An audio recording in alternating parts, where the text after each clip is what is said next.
Hello and welcome to Wild on 6TV, the Oxford Channel, on this absurdly hot April day. I'm Sasha Norris, and in just a few moments I'm going to be launching the HMS Yoghurt Pot with George Candelin there, going in search of ancient dinosaurs. But first, here's what happened when we went counting them last week with Peter Poole.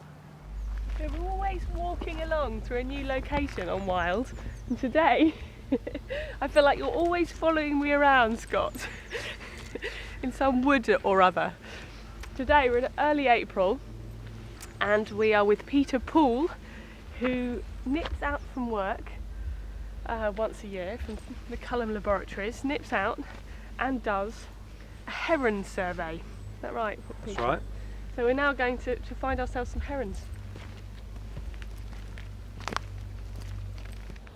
Okay, well there's a nest, but I'm not seeing a bird yet. We've got our first heron nest here.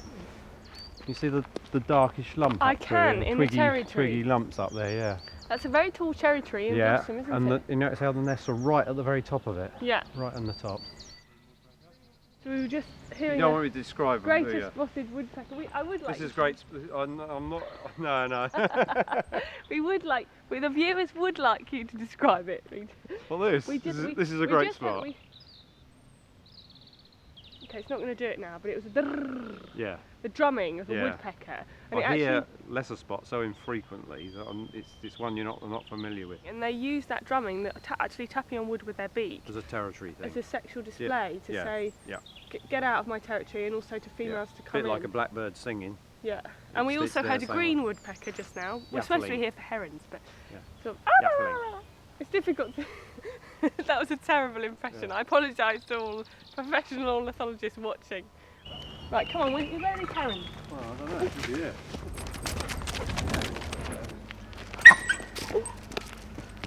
That was the lesser spotted Betty. These bluebells are about to go boom! They're all just coming through. So exciting when they're just coming through, look, spiking the ground with their greenness. And then they all go blue and it's fantastic. But more of that later, on a later edition of Wild.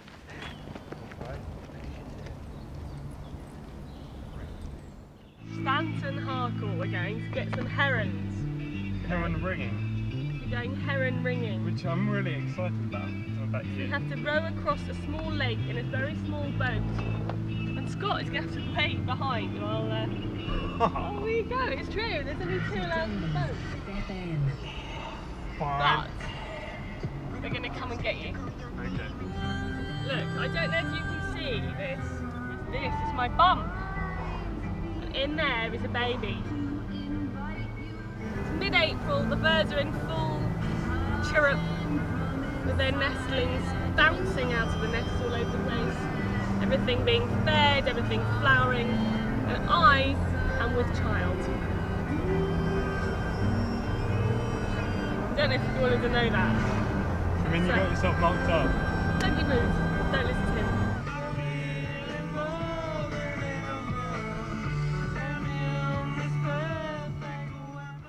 Oh, that's a good idea. Wellies. Scott, these are your wellies. Yeah, we've got to go and sign some forms to say that should the herons kill us, we won't we fall sue. in the water, we won't sue. We won't sue the waste disposal people. And lion hunting in Oxfordshire 250,000 years ago. Yes. Excellent. Oh, Let me make some introductions here. Abby, Sasha, Hi. Hello, you're right. Hi, yeah. Scott the cameraman. Hello, Scott. Scott. How's it going? Dave, who's a foreman here. Hi. And Fred, I don't know the... Simon. Yeah. I'm trying to get the printer to work. To print off a form? Yeah. Okay, do you mind if I go to the loo? Down the corridor. Okay, thanks. Would you like to come with me? Scott's going as well. Hello.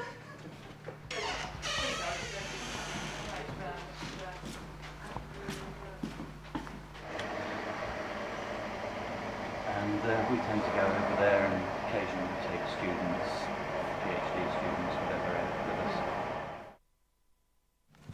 Ah. Yeah. I can see them now. Oh yes! On top. Look at it. It's such a little spike. First one, anyway. They're so prehistoric. He sat there hunched over in his nest, stood up. So what does this, in the count, the scientific census that we're doing today, what does this go down as? 1? That's the first nest we've seen with a heron on it, so Yeah. that goes down as 1 confirmed nesting, and then Yeah. we saw those 2 empty nests Yeah. before, so they go down as 2 Yeah. possibles. Yeah. Now you're not holding your pen and paper. You're coming on Friday to do the real census, and you come Yep. with someone else, Yep. don't you? And you double check. Yep. And you'll write that down. Yep. That information. What we down, do is so- you write down 2 columns, number of nests and number of confirmed nests, Right. and you end up with like a double figure. Yeah. And it's usually, say, round 40 to 50. And are we likely to see any chicks You might do, yeah. Yeah, you might, hanging you over might the do. edge? Well, just sitting up on the top. Should we go and have a little bit? Yep. More herons.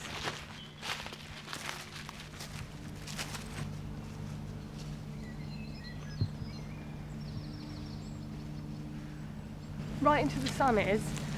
Come over here a bit. Come over here.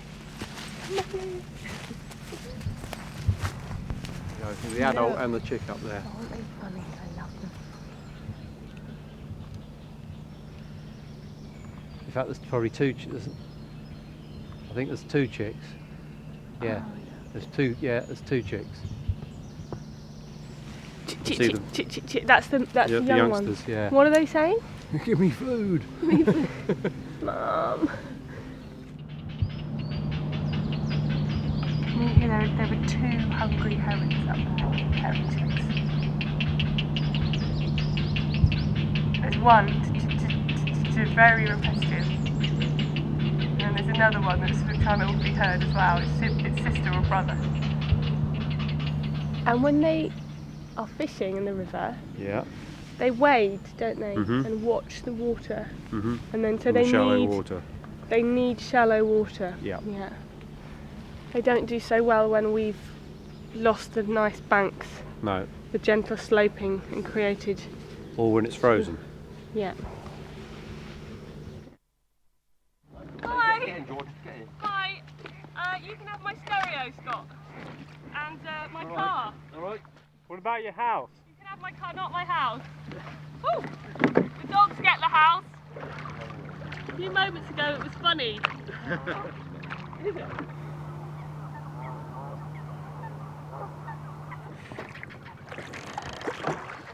It's like a mangrove swamp, isn't it?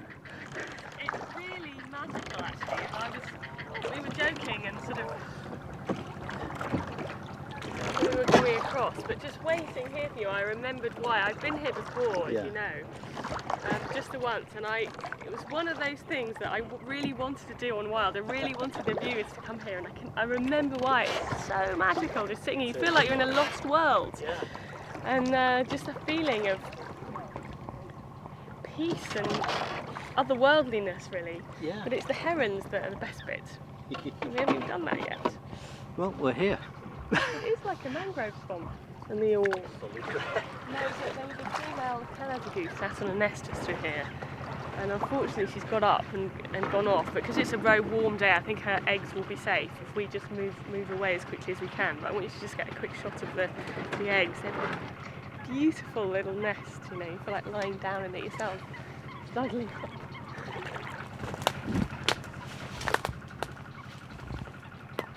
Those are Canada geese eggs there. It's interesting that we use exactly the same thing for our own beds. These soft, warm feathers. The down. Right, we better leave it alone so that she comes back.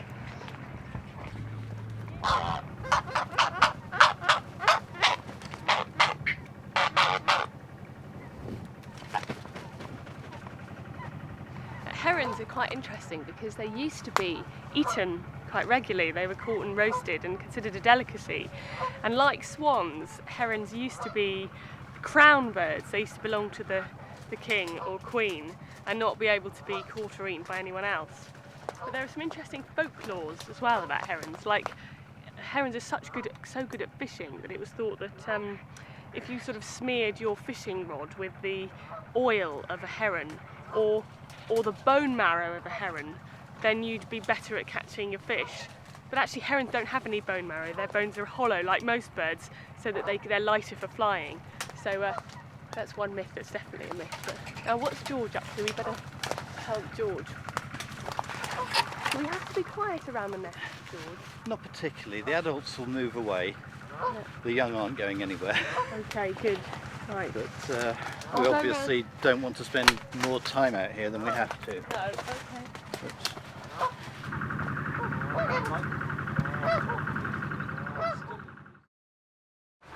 So how are we going to be able to bring the chick down from I there? hope so, because I'm not going to ring it in the tree. Am I able to get it, or do you have to do that? I think I better do it. Is it legal for me to get it?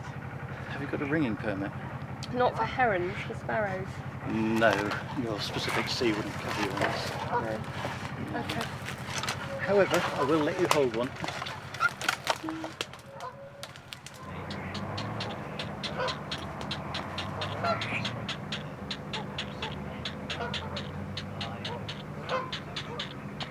Now, the thing about ringing, we ring them in order to get all sorts of information about the birds, like where they travel to, if they grow up and they survive, where will they go and nest? Will they nest around Oxfordshire? Will they go much further afield? Will they stay here? We can get an idea of their numbers, how their numbers go up and down, how long they live, what their family structure's like, who they mate with, all sorts of things that we can't really tell from just looking at a bird and not knowing its identity. It's a sort of way of giving a bird a name. But you can't put the rings, there are all sorts of very strict rules about it, and you can only do it if you're qualified, like George is.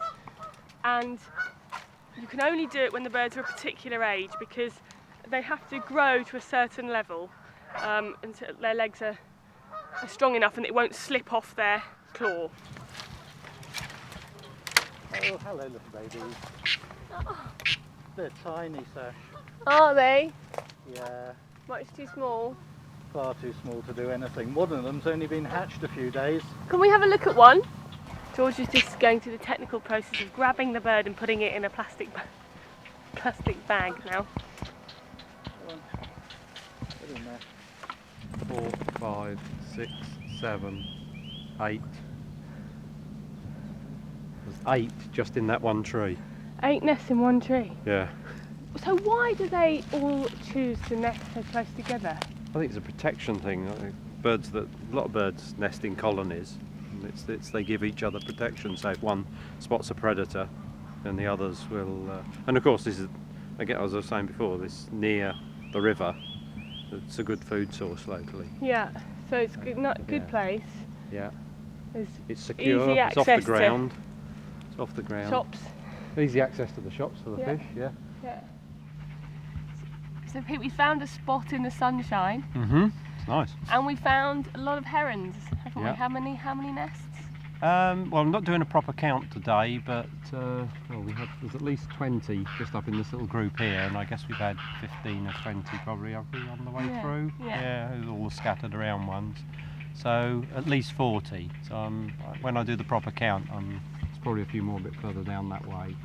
So I'm expecting around 50.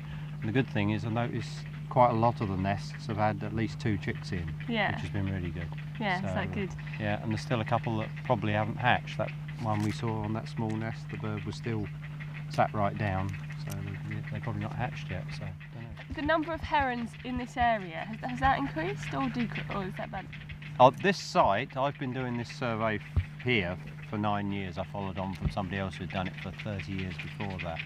But here, since I've been doing it, it's been fairly constant in the 40 to 55 sort of mark. Never So. work with animals. Go and Or lie down. children. So 40 or 50 nests. and that's 40 been to the same number. 45 Yeah. is about the number. And how are herons doing in Britain as a whole? They're increasing gradually. The numbers are going up. I think in '91, when the British Trust for Ornithology did a census, an atlas project rather, they found that there were, I think it was something over 10,000 pairs in the whole of Britain, including Northern Ireland. Yeah. 10,000. And yeah. in the 60s, the late 60s, there were only a couple yeah, of after thousand, the weren't there? cold winters of 62, 63 cold winter, they were down to a couple of thousand pairs. Oh, would you like to pass it down to me? I will when I come down a bit. I know it's a bit strange feeling affection for herons, but I'm not alone.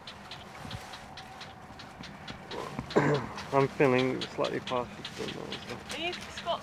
Scott's feeling partial to the herons as well. Yeah, and he's a bloke. You know. Yeah, wait, look, here he comes. I love him. The biggest and noisiest of the chicks is this one. Oh, hello. It's not very Hello. old, How old do you think it is? probably 10 days. And these are Much all too the small to emergent ring. feathers coming through. That's the pin feathers, which are also on the mantle feather tracts on here. Oh, you funny little creature. And on the wings, it's starting to show now the primaries, secondaries, the allula.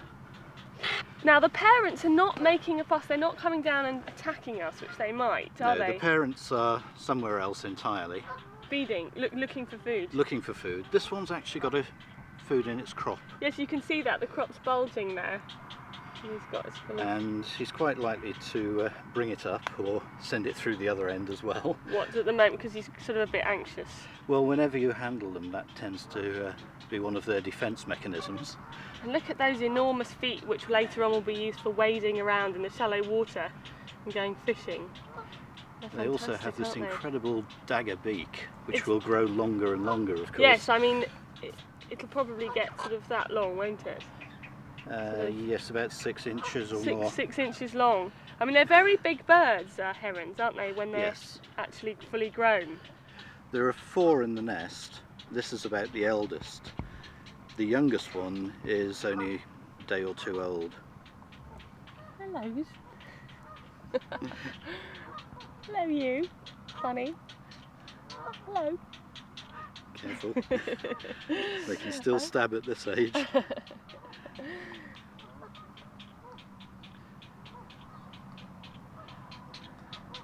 Can I have a hold of him? Or her? Do we know whether it's a he or a she? No, you can't sex them at this sort of age. Hello. It's Lots all right. of Don't down get, feathers don't still get on the stressed. back. There goes Mum. Don't get stressed. Oh, here we go. Here's his food coming up. Oh yeah. Is that because he's stressed out? Yeah, it's one of their panic reactions. Do you think we should put him back? Probably time to go back now. Yeah. Do you think we can get him to? No. No. Mum will soon replace that for him. Or her. You better go home, ain't you, mate? You don't know what's going on.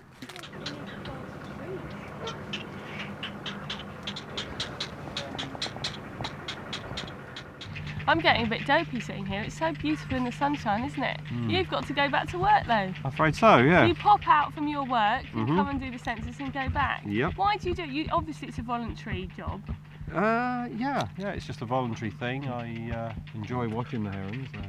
They're great to see. Big and easy bird to identify. There's no problem with that. Yeah, and it's contributing hopefully to their conservation.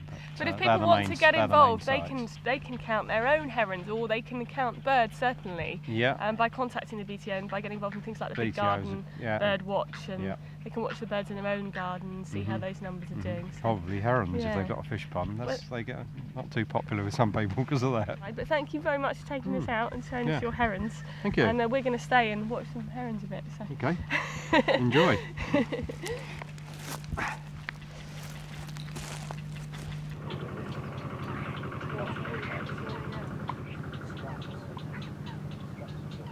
So do you think we've got a chance of getting one that's right size to ring? Today, no. Very unlikely. In a week's time, perhaps. Yeah, yeah. but they're not quite. No. Yeah. That was the biggest chick I've seen today, Yeah. and that's probably only about 300 grams. Yeah. They need to be about 500 grams before we can ring them safely. Okay.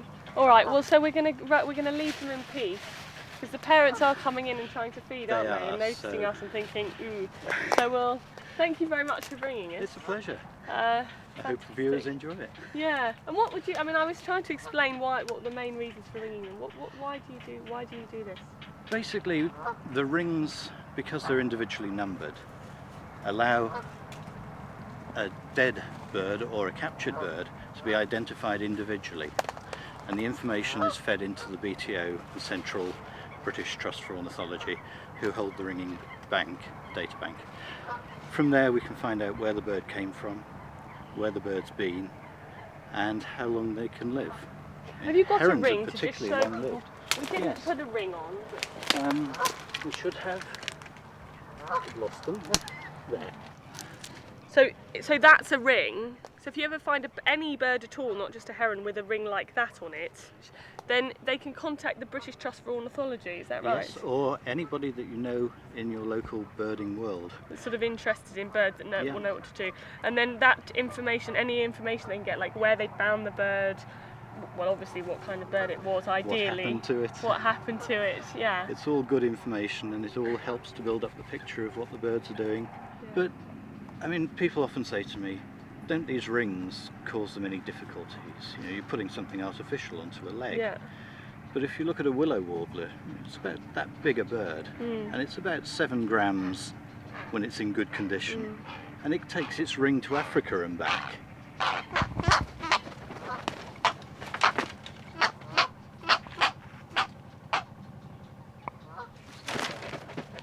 How amazing. They are like dinosaurs. They are so prehistoric. They are the Yeah. living, what are they called? No. Oh, the pterodactyl. They're the living pterodactyl. Yeah. Jurassic Park, eat your heart out, come to Dick's Pit.